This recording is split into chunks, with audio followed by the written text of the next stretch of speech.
Congo, Congo nde mboka, mboka ngo mokengeli koi, mboka ngo mokengeli léopard.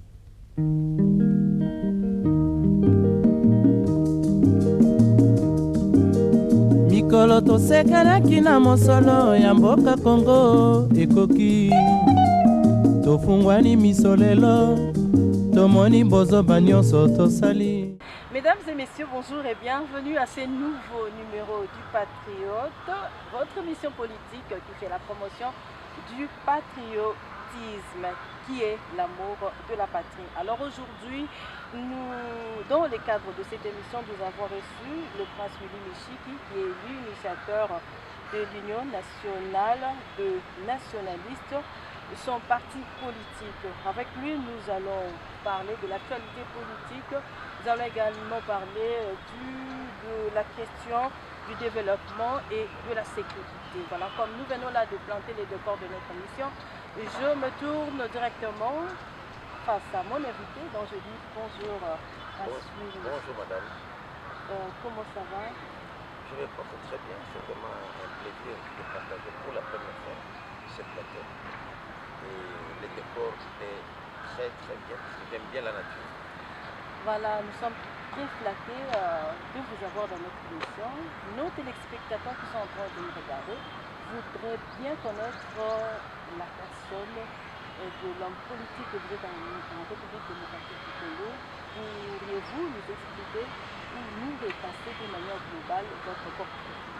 Bon, madame, j'ai fait beaucoup de choses dans ma vie. Et si je devais parler de moi-même, ça prendrait toute une émission. Oh, le temps, c'est important à la télévision.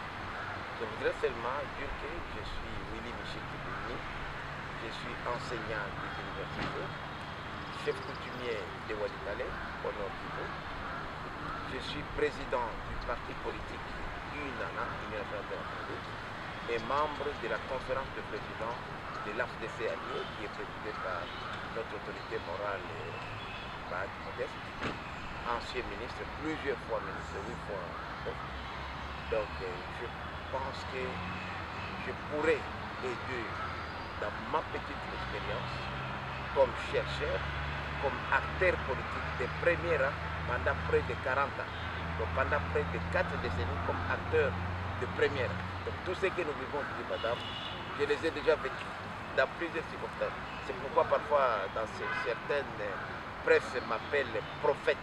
Je ne suis pas prophète. C'est par expérience des événements vécus que je peux faire des projections.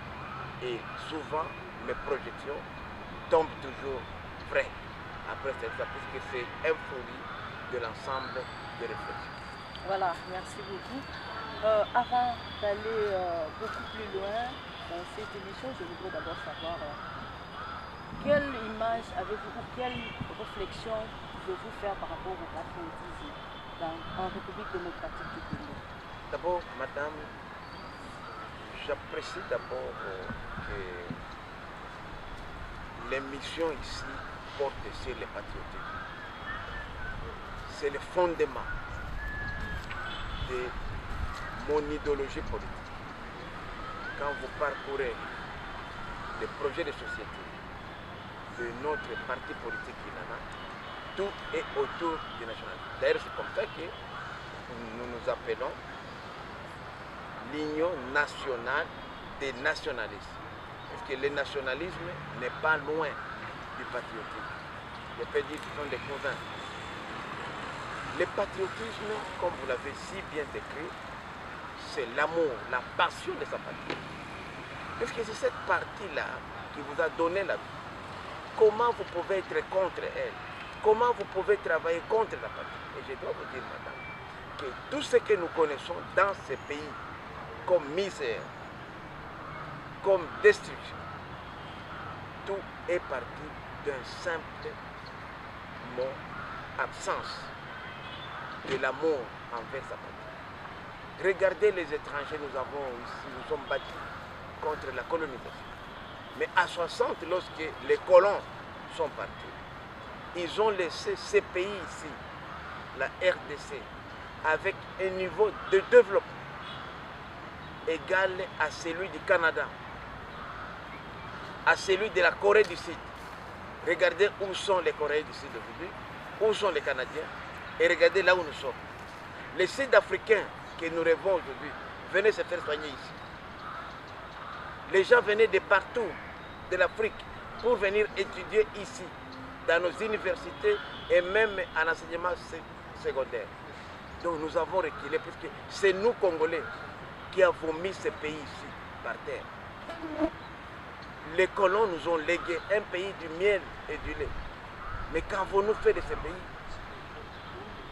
Il y a des choses ici inadmissibles qu'on ne voit qu'ici. C'est nous-mêmes qui avons détruit notre pays. Même quand vous regardez les problèmes à l'Est, on parle de sécurité. Il y a les causes exogènes, mais les causes endogènes. Mais la cause principale aujourd'hui, de tout ce que nous connaissons dans la partie orientale, c'est l'absence de l'autorité de l'État. C'est après l'indépendance. Ce n'est plus les Belges, c'est nous.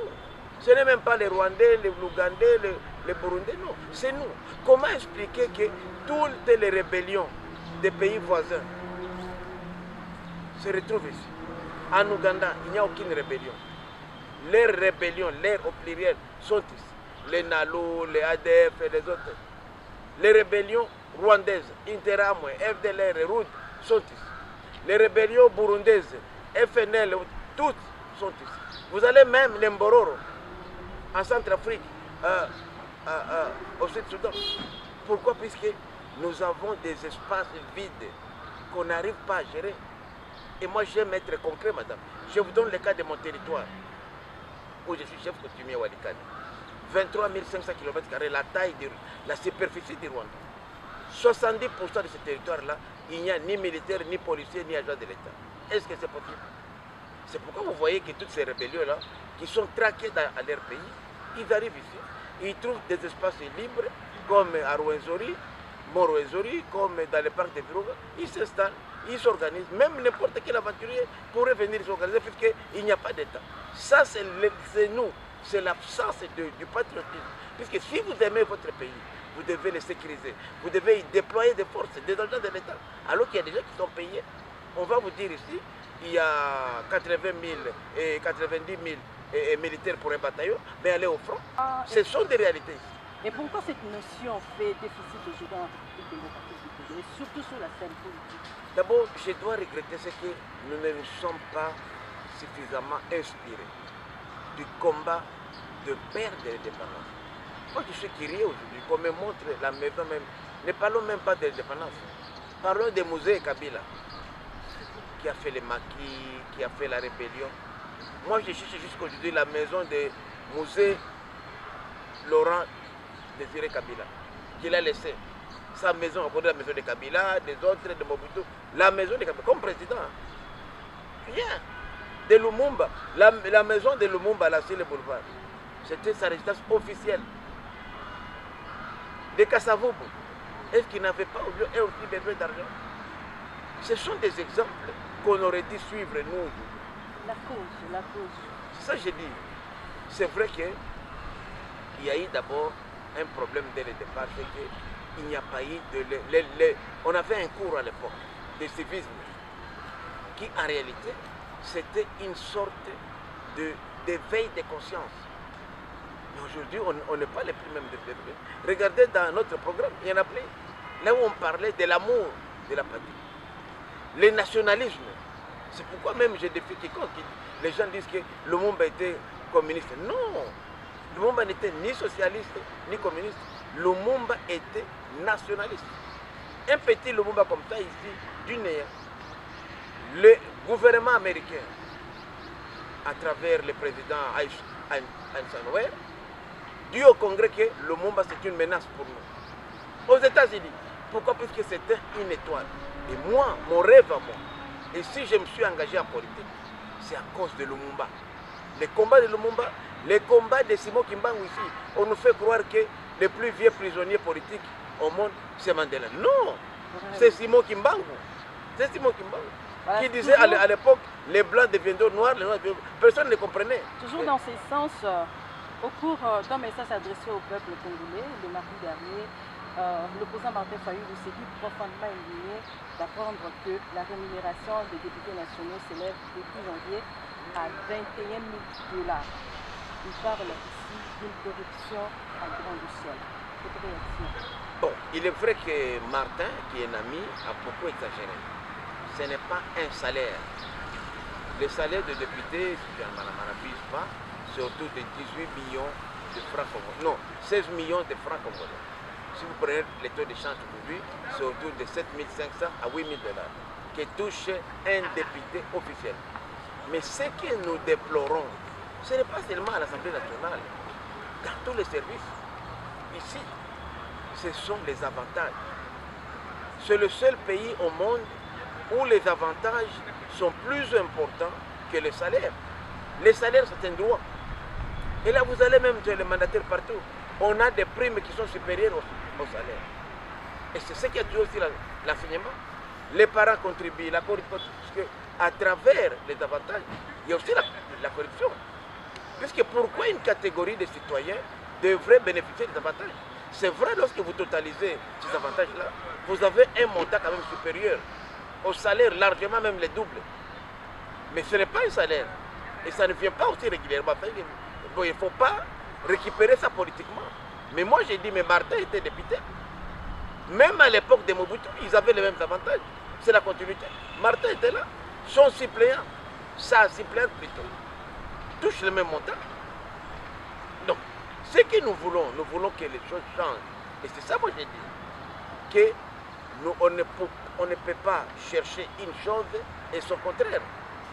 Chez nous, en Swahili, on dit que samaki na ovaka mokichwa. Les poissons commencent à brûler par la tête.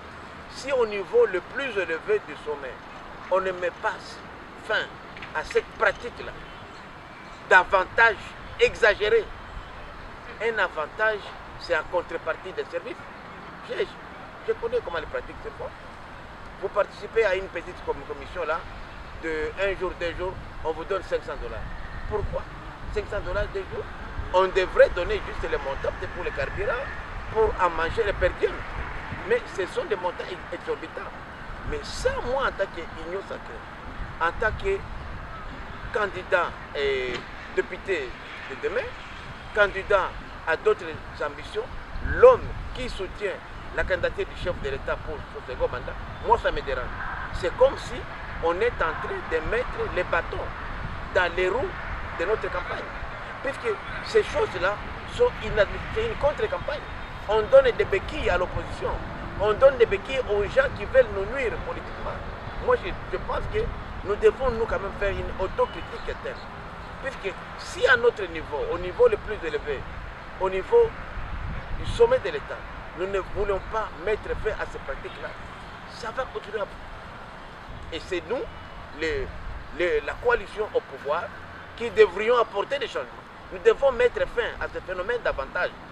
Voilà, bon, la plupart des personnes pensent que le salaire est exorbitant et il va falloir que l'État puisse publier à chaque moment ces émoluments de députés et des mandataires en République. En principe, lorsqu'on fait un budget de l'État, les revenus, les salaires des agents et fonctionnaires de l'État sont connus. Même les salaires du chef de l'État, ce n'est pas un secret. C'est vrai, le chef de l'État n'a pas un salaire mensuel, il a une dotation. Et c'est dans la dotation où il la partage avec les services qui sont annexés à la présidence, par exemple. Le Premier ministre a aussi une dotation. Donc ce que nous voulons, nous, sincèrement, nous voulons que ces pratiques-là, on y mette fin. Je suis des lieux sacrés et ça me met parfois mal à l'aise, que ce soit dans ma famille politique propre. Nous avons une vision de l'union sacrée. Nous sommes là pour apporter les changements. Nous devons prêcher par l'exemple et ne pas donner l'occasion à des adversaires politiques de nous attraper par notre propre gestion. Voilà, 4 ans déjà écoulés depuis que le régime en place, le régime du président Félix Tshisekedi est en place. Quel bilan faites-vous de la façon d'organiser la chose politique en République dominicaine? Sincèrement, ça me fait parfois très mal. Quand je regarde dans les réseaux sociaux, dans certains médias, lorsqu'on présente le bilan de Tshisekedi, Moi, je ne suis pas un courtisan. Je ne suis pas un fanatique.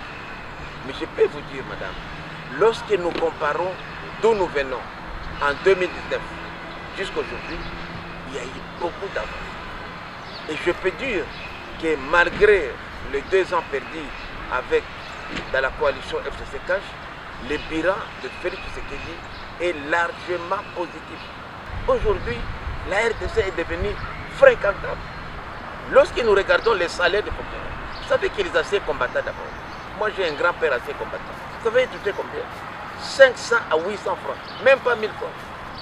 On avait augmenté à l'époque de Kabila jusqu'à 5000 francs. Aujourd'hui, allez voir ce que touche un ancien combattant. Pas moins de 100 000 dollars et 100 000 francs. 100 000 francs. De 5 000 francs à 100 000 francs. Les salaires des enseignants ont presque triplé. La mise en œuvre de programmes de gratuité d'enseignement, ce n'est pas un luxe. La Constitution le consacre. Cette Constitution qu'il a promulguée, c'est Kabila. Est-ce que réellement il y a problème de communication? Si les choses se font très bien, la population allait les sentir. Non. La population jusqu'à aujourd'hui ne sent pratiquement rien, surtout non. Sur les plans... D'abord, ce n'est pas toute la population qui accède à l'information. Ça, c'est aussi un problème. Il n'y a pas question de communication, il y a question de vivre et de palper, de même manger, la vie, c'est comme de bien aujourd'hui. étudier, Madame, de bien circuler. Comme aujourd'hui, par exemple, il y a une crise au niveau international. Je peux donner un indice simple. Le prix frontière du carburant a presque quadruplé. Au niveau international, hein, nous on ne produit pas le carburant, les gasoils, les pétroles. En Moanda, ce que nous produisons là même, c'est insignifiant, mais on les raffine ailleurs. Nous sommes obligés d'importer. Or, rien que le carburant seulement a un effet d'entraînement sur tout le secteur. Si le prix à la pompe augmente aujourd'hui, même vous à la maison, vous le sentez dans les paniers de la maladie, puisque tous les biens sont des biens qui nécessitent un déplacement pour se retrouver chez vous. Donc, il faut expliquer aux Congolais que la crise, moi je viens de Bruxelles, les prix à Bruxelles comme à Paris, c'est 2,5 € presque. 2,5 €, c'est combien vous savez? Aujourd'hui, c'est 5 000 francs. Le prix à la pompe ici chez nous. Ici, chez nous, on est encore à moins de 1 $, presque 1 $. Donc nous sommes encore de loin inférieurs. Même les pays, j'étais à Dubaï il y a 3 mois. Les carburants, les Émirats arabes unis produisent les carburants, ils sont à plus de 1 $, 1,3 $. Donc quand on explique aux Congolais ça, et qui prend en charge? Puisque c'est un produit qu'on ne produit pas chez nous, nous l'importons, c'est la parafiscalité, c'est l'État. Et moi je suis contre ça, moi Willy Michiki, je suis contre, j'ai dit que nous devons appliquer la vraie politique à la pompe. Et lorsque nous récoltons la parafiscalité, les taxes, nous les utilisons pour améliorer les conditions des Congolais et leur permettre d'avoir un salaire décent qui puisse faire face à la cherté de la vie. On dit que l'état des droits en République démocratique du Congo est sélectif. Mais malheureusement, on peut dire sélectif à propos de quoi? Ici, on veut tout politiser malheureusement. Et ça, c'est pas ça l'état des droits. Je regrette beaucoup la façon dont nous faisons la politique dans ce pays, parce que je prends le cas du président du Sénat, Bahati. Une concession qui est ici à Kassaboubou, depuis des années, le premier propriétaire a eu le titre, il n'y a pas de problème. Le deuxième propriétaire, il a eu, il cède à ses enfants ont des titres.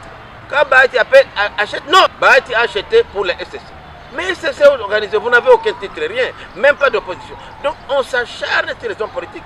J'ai même suivi une dame là, que le président Bahati ne connaissait pas, qui l'a cité devant, même devant une session à laquelle il ne répond pas, devant les tribunaux de paix.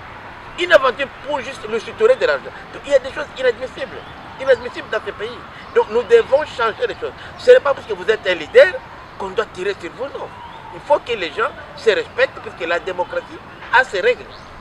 Voilà, face à la mise en garde par les chefs de l'État par rapport au le parti politique puisse recadrer leurs militants par rapport à ces dérapages. D'abord, l'infraction est individuelle.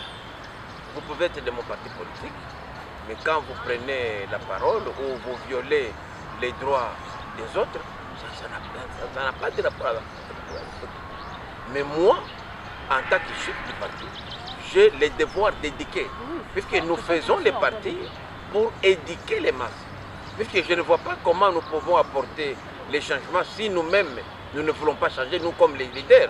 Quelqu'un qui se dit un responsable, un cadre des partis, il doit avoir un minimum de réserve. Il doit savoir les droits des autres et votre liberté se limite là où commence la liberté du voisin. Lorsque je vois la façon dont les gens parlent, même des critiques non fondées, et que lorsqu'on se dit, ah non, on veut utiliser la justice. Non. Donc moi je pense que le chef de l'État a tout à fait raison pour dire qu'avant d'être chef de l'État, c'est un être humain comme tous les autres. Il a une vie, il a des enfants. Quand on dit ce qu'il dit c'est un voleur, ce qu'il dit c'est un étonné, mettez-vous, soyez vous l'enfant de ce qu'il dit. Ah, papa, oui, Baka, vous êtes voleur. Même lui dans sa maison, c'est pas quand même correct. Alors qu'il est innocent. Il est innocent. Et en plus, qui doit déclarer le voleur? C'est pas vous, individu. C'est la justice. Pourquoi ne pas porter plainte? Puisque le chef de l'État, il a prêté serment de servir rien que la nation et d'être fidèle à la nation. Donc il peut être poursuivi pour trahison. Pourquoi ne pas diligenter ce mécanisme-là que de les vilipender à la place publique, surtout lorsqu'on dit des mensonges? Il est droit, moi. D'ailleurs, moi, ça me révolte à ta place. Ça me révolte à ta place, mais vous savez, pour porter plainte, il faut être concerné, soit avoir son mandat. Mais lorsqu'on voit, je vois beaucoup d'autorités qui sont vilipendées. Ce n'est pas tellement du côté du pouvoir, même pour Kabila, on dit beaucoup de mensonges aussi. Ce n'est pas comme ça que nous pouvons faire la politique. Nous devons faire la politique autrement. Ok. Comment se porte Inana, qui est l'Union nationale des nationalistes, le parti politique dont vous êtes l'initiateur, comment ça se porte aujourd'hui? Bon, l'Inana se porte très bien. Nous avons eu la chance de faire partie d'un regroupement politique, l'AFDC Allié, qui est la véritable machine électorale. Vous savez, l'AFDC Allié à l'Union sacrée. C'est-à-dire que c'est le premier parti de l'Union sacrée en termes de nombre de députés. Quand je dis regroupement politique, c'est le regroupement qui a pris part aux élections. Parfois on parle de l'ensemble, on dit non, l'ensemble a été créé après. Les députés qui sont là sont des députés qui ont été récupérés de manière illégale par l'ensemble. L'ensemble et la création de l'ensemble est postérieure aux élections organisées. Mais lorsqu'on voit les regroupements politiques qui ont pris part aux élections de 2018, les partis ou les regroupements qui a fait le meilleur score, c'est AFDC Allié avec 112 élus, députés nationaux, sénateurs et députés provinciaux. Donc moi, j'ai dit, si le président Bahati Modeste Lukwebo, simple ancien ministre, comme moi d'ailleurs, il a réussi à faire ça, maintenant aujourd'hui, il est chef d'une institution, qu'est-ce qu'il ne pourra pas faire? C'est pourquoi j'ai dit, le chef de l'État, ce qu'il dit, doit être fier et serein d'avoir deux leaders stratèges qui demain pourraient non seulement le faire réélire, mais aussi lui apporter une majorité parlementaire consistante. Il faut reconnaître que la majorité que nous avons aujourd'hui, c'est une majorité mécanique que nous n'avons pas obtenue par les voies des urnes. C'est l'occasion maintenant, avec des élections transparentes. Et moi, comme Inana, j'évolue dans l'AFDC Allié. La plupart de nos activités, nous le faisons au sein de l'AFDC Allié, puisque nous n'irons pas aux élections comme Inana, mais on ira aux élections comme AFDC Allié. Voilà, la plupart des partis politiques viennent avec des ambitions cachées à l'Union sacrée. Vous avez certainement des ambitions. Pourrions-nous connaître vos ambitions au sein de l'Union sacrée? Bon, moi, normalement, dans ma stratégie politique, j'espère dans 7 ans, maximum 10 ans, je dois prendre ma retraite politique.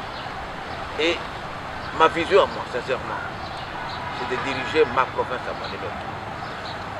J'ai une vision. Moi, je ne suis pas quinois. Pardon? C'est une ambition. C'est une ambition parce que je suis un homme politique, un acteur politique. Okay. Quand je vois tout ce qui se passe là-bas, sur le plan sécuritaire, sur le plan social, économique, c'est une région qui bouge, mais qui malheureusement n'a pas eu d'autorité visionnaire. Évidemment, il y a l'influence du pouvoir central.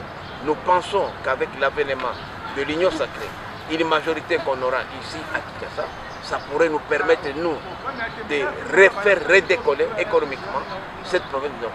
Moi, mon rêve aujourd'hui, c'est d'être gouverneur, du Nord Kivu. Parce que j'ai une vision, j'ai une passion pour cette province-là. Et c'est là où je prendrai ma retraite. Voilà. Vous avez été ministre du Développement rural. Quel est d'après vous le vrai problème du développement en République démocratique? D'abord, sincèrement, je peux vous dire, madame, si nous avons ce problème ici, c'est puisque tout le monde a tendance à croire que les villes urbaines constituent l'ensemble du pays. On a oublié les milliers ruraux. Et rappelez-vous, à l'époque de la colonisation, les grands colons qui venaient ici ne restaient pas dans les milliers urbains, ils restaient dans les milliers ruraux. C'est là où on a encore assez d'espace. Regardez une ville comme Kinshasa, près de 10 000 km². Les gens sont concentrés dans presque seulement 1000 km². Les 9 000 sont laissés comme ça vides. 16 millions d'habitants, incapables de les nourrir. 90, d'après les dernières statistiques du Fonds sur la population, Fonds des Nations Unies sur la population, nous sommes 98 millions de Congolais. Nous sommes incapables de nourrir 98 millions de Congolais avec plus de 80 millions de terres arabes. Pourquoi? Parce que tout le monde a fui là où la production devrait se faire pour venir à Kinshasa. Les gens préfèrent rester chez eux et demander ici dans la rue que d'aller faire l'agriculture. On a fait croire aux jeunes que l'agriculture c'est le travail de paresseux, de malheureux, de mini-frétins. Alors que le meilleur travail, c'est l'agriculture. Celui qui cultive ne meurt jamais de faim. Celui qui cultive a toujours un pouvoir d'achat. C'est pourquoi j'ai dit, le développement rural doit passer d'abord par les investissements de l'État dans les milliers ruraux. Lorsque vous allez dans nos milliers ruraux, ce sont des mouroirs. Et je suis content quand même dans ce gouvernement, ici, Samba Lukonde, on a mis quelqu'un à la tête de ce ministère-là, l'excellence François Robota, qui est vraiment un acteur de la société civile, qui a évolué dans les milieux. Mais il faut des moyens, il faut aussi de la politique, et il faut lui donner les moyens de sa politique.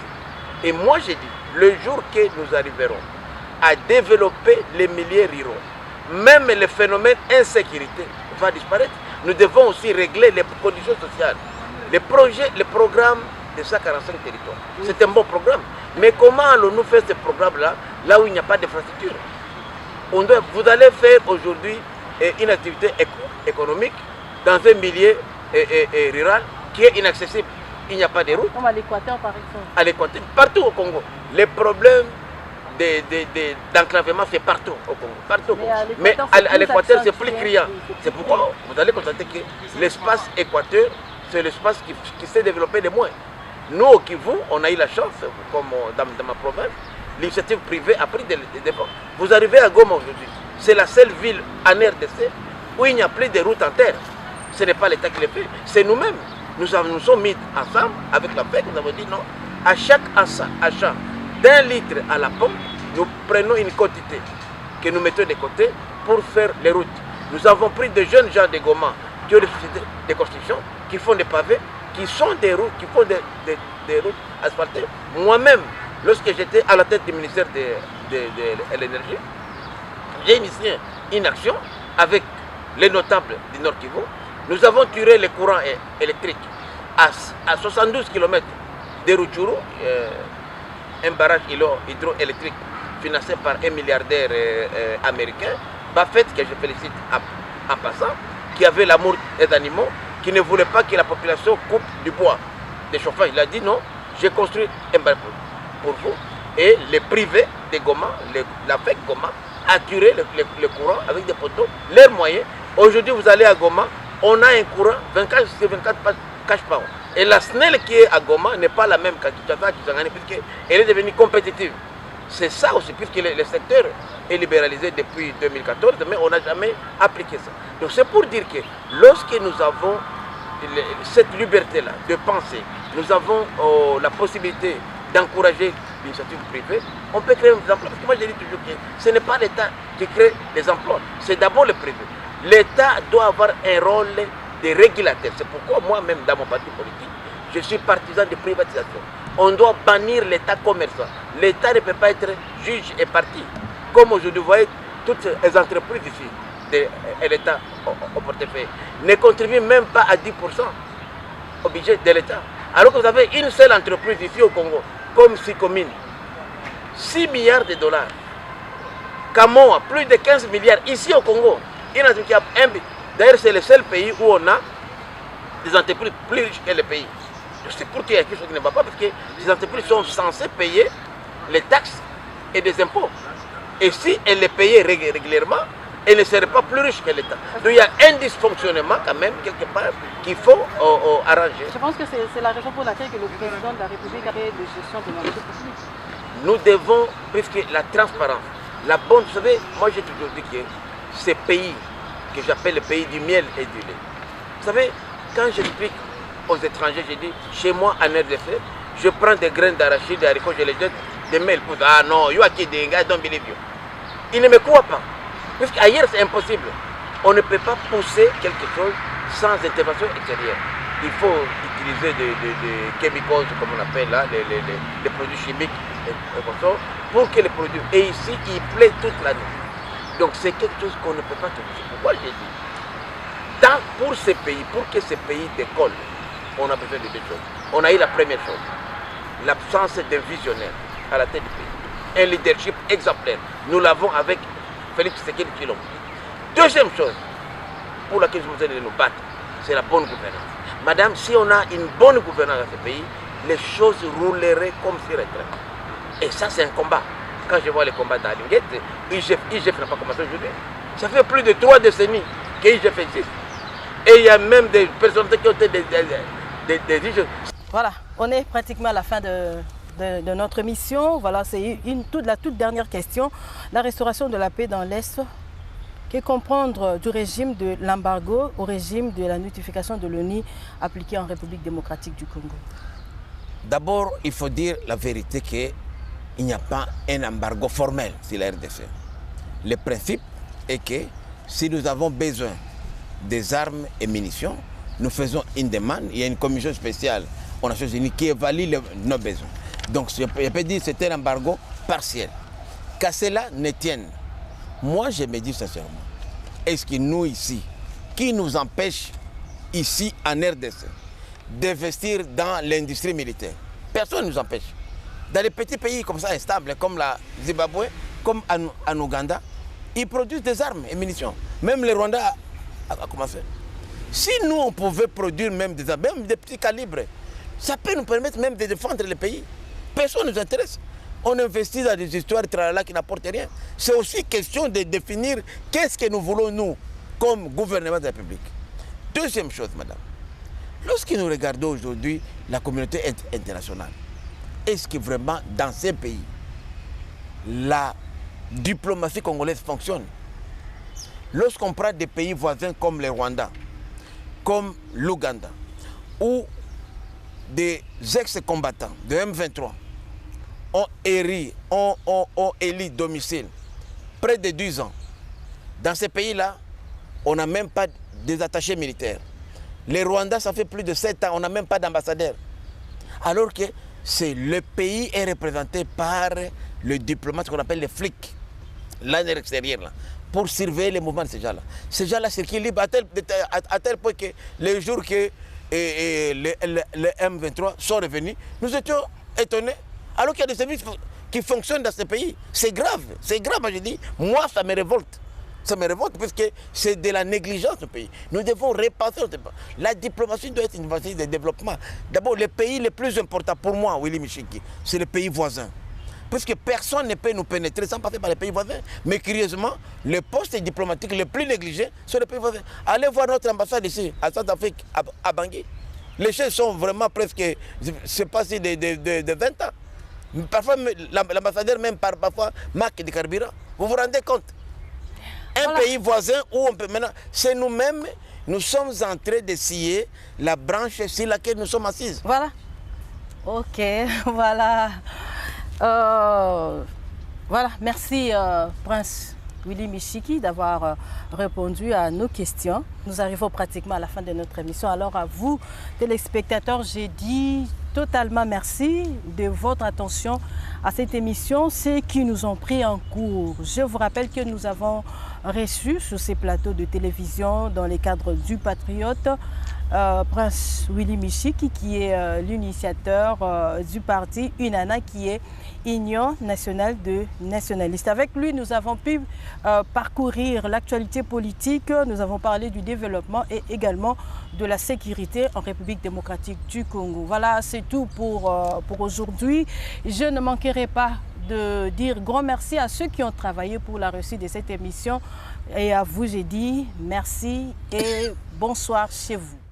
Congo, Congo nde mboka, mboka ngo mokengeli koi, mboka ngo mokengeli léopard.